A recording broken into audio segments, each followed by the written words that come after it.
Ledakan hebat terjadi di sebuah kantor polisi di wilayah Kashmir yang dikuasai oleh India, di mana peristiwa ini menewaskan sedikitnya 9 orang dan melukai 32 lainnya. Kejadian ini tentu memicu ketegangan konflik Kashmir yang merupakan salah satu persengketaan wilayah terpanjang di dunia yang melibatkan India, Pakistan, hingga batas tertentu Cina. Dan konflik ini dimulai sejak pembagian India dan Pakistan pada 1947 dan telah menyebabkan beberapa perang serta ketegangan berkelanjutan.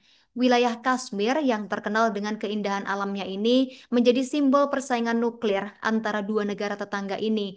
Dan adapun insiden ledakan di kantor polisi ini ya disebabkan oleh detonasi tidak sengaja dari tumpukan bahan peledak yang disita selama pemeriksaan forensik. Ledakan ini sendiri terjadi di Jumat 14 November kemarin malam di kantor polisi Nogam, Srinagar, ibu kota musim panas Kashmir. Dan menurut otoritas setempat, ledakan dipicu saat petugas polisi dan tim forensik sedang mengevaluasi bahan peledak yang disita dari sebuah sel militan yang dicurigai. Dan ledakan utama diikuti oleh serangkaian ledakan kecil yang menghancurkan bangunan dan kendaraan di sekitarnya serta memicu kebakaran hebat.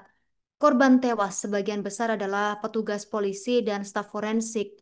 Beberapa korban luka dalam kondisi kritis dan dirawat di rumah sakit terdekat. Sementara potongan tubuh ditemukan tersebar hingga 100 sampai 200 meter dari lokasi hingga menyulitkan operasi penyelamatan. Sementara Direktur Jenderal Polisi Kashmir Nalin Pravat menyatakan bahwa ledakan ini terjadi selama proses evaluasi bahan peledak yang disita dan pihak berwenang India menegaskan ini adalah kecelakaan bukan serangan teroris. 9 orang tewas dan 27 luka dengan penambahan bahwa ledakan ini terjadi di tengah investigasi terkait ledakan mobil di New Delhi awal pekan ini. Sumber pemberitaan mengatakan bahwa bahan peledak ini disita dalam penyelidikan atas ledakan di New Delhi yang menewaskan 8 orang di dekat Benteng Merah. Wilayah Kashmir sendiri telah menjadi sumber konflik antara India dan Pakistan sejak 47 Tribunals. Dan militan di Kashmir yang dikuasai India ini sudah berjuang melawan pemerintahan India sejak 89 yang oleh India disebut sebagai terorisme didukung Pakistan.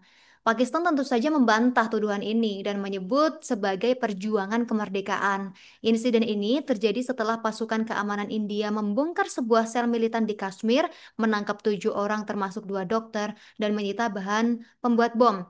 Rumah keluarga salah satu tersangka di Pulwama pun dihancurkan sebagai hukuman, dan insiden ini diklasifikasikan sebagai aksi teror oleh pemerintah India. Dan ledakan ini terjadi di kawasan ramai di dekat Benteng Merah, salah satu landmark ikonik di ibu kota India. Sebuah mobil yang bergerak lambat meledak menyebabkan kerusakan parah pada kendaraan sekitar dan memicu kepanikan di antara warga. Sementara CCTV footage menunjukkan momen sebelum ledakan sekitar pukul 6:51 di mana mobil tersebut terlihat mendekati area ini sebelum detonasi, dan ini merupakan serangan teror pertama di Delhi dalam 13 tahun terakhir. Download Tribun X sekarang, menghadirkan lokal menjadi Indonesia.